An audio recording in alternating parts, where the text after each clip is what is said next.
Thank you all for joining us this morning, and a big thank you to Rev.Darlene, and it's great to be back in your presence again after quite a few years. You know, Madeline and I have been traveling to Unity churches now for about 20 years, a little over 20 years full time. And it's, I think, always helpful to remember as we're gathered here together this morning that we're part of a larger movement where people are gathering all over North America and in other countries as well. And my feeling, having been immersed in Unity for all these years and being part of services for hundreds and hundreds of churches, that this really is one of the healthiest movements on the planet, at least in our culture, because I think, in a sense, what it's about is radical inclusion, to focus on healing this mentality of exclusion that we're injected within our society so strongly. I remember when I was a kid growing up, I was taught every Sunday that we believed a certain thing and we were special, and we get to go to, if you just went along with the program, you get to go to a special heaven, it was kind of just for us.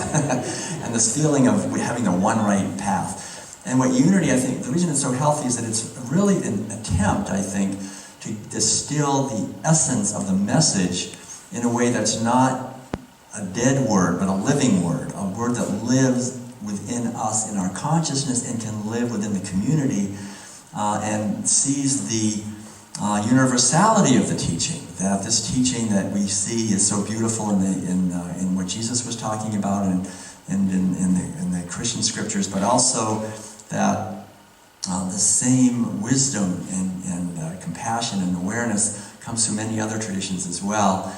And that this is part of our human heritage. We don't have to reject this or judge others, but we can actually enrich ourselves. And so I think what I'd like to talk about this morning is what we'll be doing, a little workshop this afternoon, the idea of intuition and what is intuition. And in many ways I think it's intimately connected with both creativity and spirituality. I refer to these three actually as the three sisters, and all three of them I think lead us into healing in some way. Deep healing, not only physical, but I think on a cultural level and perhaps on a psychological and emotional level as well. And when we look at the teachings of Jesus, for example, I think we see a very strong calling to this. There's this fundamental teaching, and actually this goes back even farther, but the idea of the two main teachings, to love God and love your neighbor. This basic idea I think is so profound, because what love God means, I think essentially, is to cultivate an authentic connection ourselves with the transpersonal dimension. This is something that all of us do. We can cultivate this in our own lives and in our own minds, and I think through prayer and meditation, through creativity and through service and so forth, we can find each one of us ways where we deepen our connection with what goes beyond the personal. And persona in Greek means mask. The mask that we wear, the inner dialogue that's continually churning, that's reinforcing this basic sense that what I am is a fundamentally separate self, that I have to struggle and manipulate the situations to get what I want and so forth. We're taught this at a very deep level in our entire society. And so what Jesus was pointing out, I think, is the same thing that Buddha and many other great teachers were pointing at and actually experiencing themselves, which is that if we can question all of the official stories in our society and question the inner programming that is driving us, we can learn, instead of being guided by that inner programming and the thoughts that generate. This is the stuff we've all been bombarded with from the time we're little infants. What our parents told us, what our teachers told us, what our ministers told us. I mean, not Rev.Darlene, but other ministers, what they told us, and what the Walmart ads are saying. We're just deluged with all this stuff, and most of it is utter lies and nonsense, really, from the point of view of the truth that we are. A lot of it is, and so. With cultivating this, to love God and cultivate this connection with the transpersonal dimension, what goes beyond the programming, means essentially to connect with our intuition, this direct knowing that we all have available to us. And I think the greatest gift that our intuition gives us is the gift of living our life, our unique life. It doesn't mean that suddenly everything is easy and no one ever breaks your window or whatever it is. It doesn't mean that. It doesn't mean we won't have challenges. What it does mean is that we are living our life. And when we're living our life and connecting with the uniqueness that we are and allowing that to come forth, there's a fundamental sense, I believe, of joy. That this is our true nature. When we delve down, peel away all the layers of worry and regret and shame and so forth, to the truth that we are at our very core of our being, and quiet our minds so that we can actually experience that, which is difficult in our society given the programming we have. When we do that, we will find, I think, a bubbling spring of joy that is our true nature. Then out of that, essentially, comes the second great teaching, which is to love your neighbor as yourself. And this basic idea of treating others with kindness and compassion and mercy, and I mean all others, not just those who, if you're not nice to them, will sue you or hit you back or whatever, but how to treat those who are really vulnerable in our hands and who don't retaliate.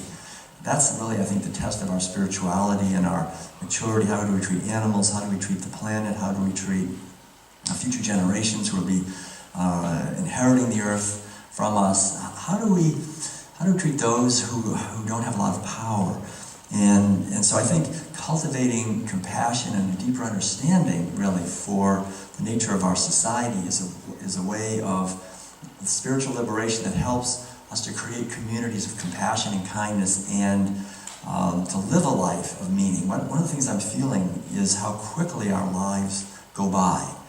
And so in the time that we have here to understand that we have a precious opportunity in having a human birth. In the Buddhist tradition, they talk about how difficult it is to attain a human birth. And if you do attain one, don't fritter it away. Don't waste it chasing things that are shallow and meaningless.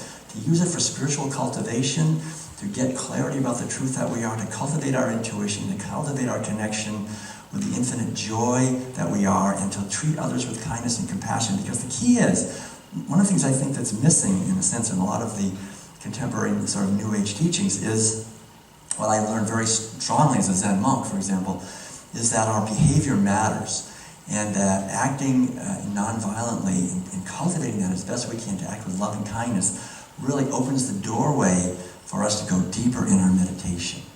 That very often we hit a plateau if we're just going along and living the way our society tells us, because our society in general is not renowned throughout the universe as being very kind and loving. And so to actually realize we're products in many ways of this society, and to, as Jesus said, don't just be as everyone else is, to go set a higher standard for our behavior, where we're being, as much as we can, impeccable in our kindness and consideration and mercy for others, especially those who perhaps the society doesn't honor and recognize. And I think as we do that, we'll connect more with an inner peace that will allow us to connect more with our intuition.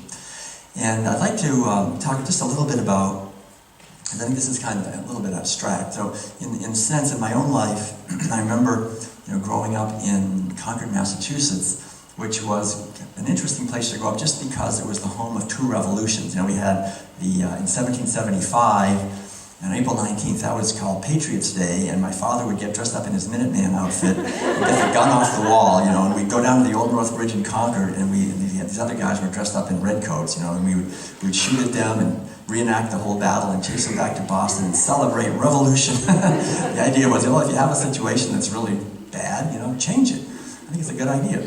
But the other revolution that people talk about sometimes was the Transcendentalist Revolution that happened about 100 years later in the 1800s, the mid-1800s.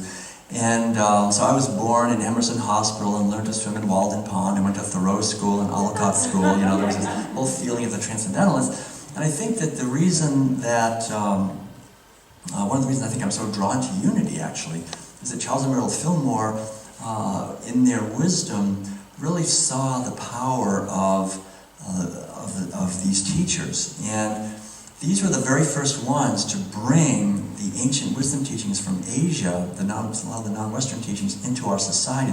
And these wonderful teachings, for example, from the Taoist tradition, the idea of God as a principle you can understand and live in accordance with. Or from the Buddhist tradition, the idea of God as mind. Or from in general, the idea from all these traditions, that God is just as female as she is male. This idea, this really questioning this indoctrinated idea that God is somehow male, which is so unbelievably ridiculous. So, we really, questioning these things, this allows us this is part of our human heritage, to deepen our connection with spirituality. So I don't remember specifics, but I do remember when I went away to Colby College in Maine, I started to go through, I think, what Joseph Campbell later talked about as midlife crisis. Hit me kind of early. But I remember he said, it's when you're climbing a ladder, and you're climbing up the ladder, and you're really getting up pretty high, and you're starting to feel really good about yourself, how high you've climbed on this ladder, and then you realize that the ladder is against the wrong wall. There's nothing up here I want to do or get to. It's like an exercise in futility. So I remember you have to come back down. But anyway, so I started to really question the whole everything, and I started really reading a lot of books on Eastern religion and what Jesus was saying. I thought it's really very radical and really fantastic what he was saying. And I read one book that kind of seemed to sum the whole thing up in a really powerful way. It was a book written about 100 years, late 1800s, by a Canadian named Richard Buck. He wrote a book called Cosmic Consciousness, and basically, some of you may have heard of it, but what he basically said, the thesis of his book was that most people attain what he called self-consciousness. That's basically where most of us are at. We care about ourself, and we're sort of competing with each other to get what we can. And in the Buddhist tradition, that is referred to as samsara. Samsara means suffering that never ends. And so we all know this is really not where it's at, but that's where most of us are. But he said certain people had attained what he referred to as cosmic consciousness. It's a qualitative leap, basically, beyond self-consciousness, whereas in both men and women, many traditions, really the great sages and saints and mystics, the founders of religions, the great poets and writers, many of them were so revered and so powerful because they were no longer bound by this self-consciousness. They had lost the fear of death. They had this intellectual illumination and moral elevation that put them at a point where they cared about everyone. They no longer saw themselves at odds with others. They lived to bless the world, and they lived to find the unique gift that they had and give that to the world. And I think the thing that I loved about this book was he said that this is the destiny of all human beings, that all of us are on the path of attaining cosmic consciousness. That is our job here. And I remember reading this and thinking, all right, that's it. That is it. I'm not going to care about all this anymore. I remember going home back to my father and telling him, Dad, about cosmic consciousness. That's why we're here. Isn't it great? He would say, well, we're paying a lot of money for this education. I wish I had a good job and able to take over the business. But I talked to my younger brother, Ed, and I said, about cosmic consciousness. And to my delight, he went, yes, let's do it. Let's attain cosmic consciousness. All right. So we told so we put our heads together. And of course, the issue, the main problem is, well, what do you do? Now what? Okay. So, but we thought about it pretty hard, and we came up with a solution. We knew that we would definitely be able to attain cosmic consciousness if we did one thing, and that was go to California. This was 1975. San Francisco was kind of beckoning with us. So I remember telling my father, and bless his heart, he actually quoted from Thoreau. He said, because I was actually groomed to take over the family newspaper business. He had 13 newspapers, a whole empire, And but he said, every man must march to the beat of the drum that he hears. If that's what you hear, then. So we walked down the driveway with our packs with some fresh baked cookies for my mother and a few little things, and we headed west. And after about a month, we got as far as Buffalo. We went to Buffalo, and it was getting really freezing. It was like October, and I thought, oh man, and we really realized that it wasn't so much an outer journey; it was really an inner journey. We were meditating. We had found this book about Ramana Maharshi from India, a great sage, who said, what you should do is find out who you are, and that was the meditation we were doing. So I thought, well, I've got a bachelor's degree from a good school. We were in Buffalo. It's October. I think we better head south. Figured that much. So we headed south, and we walked about 15 or 20 miles a day down through upstate New York, Pennsylvania, and across Pennsylvania to West Virginia. And then they said, nah, boys, you've hit the Bible Belt. And I did not really know what that meant, being from Concord, Mass. But I found out very quickly that means they try to save you every night. You know? Quite an experience, because we had no money, not 1 cent. And so we were just basically at the mercy of whatever happened. And but the thing I have to say is that we did great. I mean, we never really had any problems. And in fact, we never went hungry. Little miracles would just unfold every day. We just kept walking and meditating. And I remember sometimes, a few times the food would just show up out of nowhere. Literally, a sandwich by the side of the road would just be sitting there, and you go, oh, there it is. We weren't even surprised. And we'd have sometimes like these people were really strong faith, and they would ask us to come and talk to their Sunday school or something. And we just tell the kids, it's right what Jesus said. Seek ye first the kingdom of heaven, and everything else will be taken care of. And just do that. That's what you have to focus on. Focus on seeking the kingdom of heaven within. And then they'd give us a little donation, like maybe $30.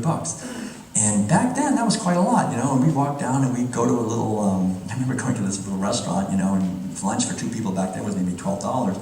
And then, so we'd give her, we'd give her $30 and she'd be happy, give her a big tip, and we'd walk on with nothing. And we found out that was the way to do it, just to let every day take care of itself. And we worked our way farther south, and we got eventually to a place called The Farm, which at that point it was in Tennessee, and it was the largest hippie commune in the world, about 1,000 people, and they were all from California. So we met them in the middle, And so that was really a great place, and I really felt like I learned a lot there. I was only there for about a month, and became a vegetarian. Actually never ate meat again in my life. I saw these 1,000 people that didn't eat any meat, and they weren't dying of a protein deficiency. They were doing great. So I ended up at a Zen monastery in Alabama. You probably think I'm lying now, but there was actually a Zen monastery in Alabama. And then from there, I did get out to San Francisco, and a few years later, I shaved my head, became a Zen monk, and lived as a Zen monk in Korea. And and then came back, got my PhD at Berkeley, taught college for a number of years, and then at Tuttle in Switzerland. And now we've actually been going to Unity churches for 20 years, and we just had our 20th wedding anniversary, and I just turned 60 about a year ago. So about a week ago. So life, life goes quickly. But the thing I want to close with here is this basic idea that I mentioned earlier about joy, because I remember as I was walking on this walk with my brother, and we didn't have any reason in the outer world to have any joy, right? I mean, we didn't have any security, we didn't have any money, we didn't know where we were going to spend the night. We were walking in who knows where, what might happen around the next bend. There might be a bad dog or who knows what, But I remember walking along, and for the first time, I think, in my life, since I was perhaps a little infant, I would feel these waves of joy just washing over me. I felt so happy, and healings were happening. My vision, that's a great thing. It's, I couldn't see. I had thick glasses and contact lenses, and I actually, for years, I've passed my driver's test with no glasses. And, anything can be healed, for sure. But anyway, so I remember feeling this joy, and I think it was because I was living my life. And I think this is the fundamental thing, that all of us, if we connect with our intuition, and there's ways to do that, we'll be talking about that this afternoon, but as we connect with our intuition and live our life, we'll find this inner sense of joy, and that is what I think is the thing that is the best way to help others, is to work on ourselves. And I think when we do that, each one of us as individuals, connect with our intuition and connect with the unique blessing that we're here to give, then we create a field around us that naturally, sort of subconsciously encourages other people to do the same thing. They will just feel that. And then I think when we do that as a community, in other words, when each one of us are working within ourselves to authentically live a spiritual life, and to question the official stories of our culture, and to live a life of peace and kindness and of unity, then as a community we can magnify that blessing enormously. We can create the possibilities for so many more people to be touched. And I really also think there's nothing more important we can do as human beings on this planet at this time than to be doing this, to actually make an effort to develop our intuition and our spiritual connection with the infinite, and to live these teachings, because these teachings from Jesus and all these great teachings are so precious, and they will die out if we don't keep them alive and live them. And when we do that, we are passing on to future generations, I think, the most precious gift that we can possibly do. So thank you all. I know if you came into this hall somehow, you found your way here, you're already on the path of doing this and making these connections, and so I really appreciate the efforts you're making. Much love to all of you. Keep up the great work you're doing, and keep connecting with the inner joy that you are. Thank you very much.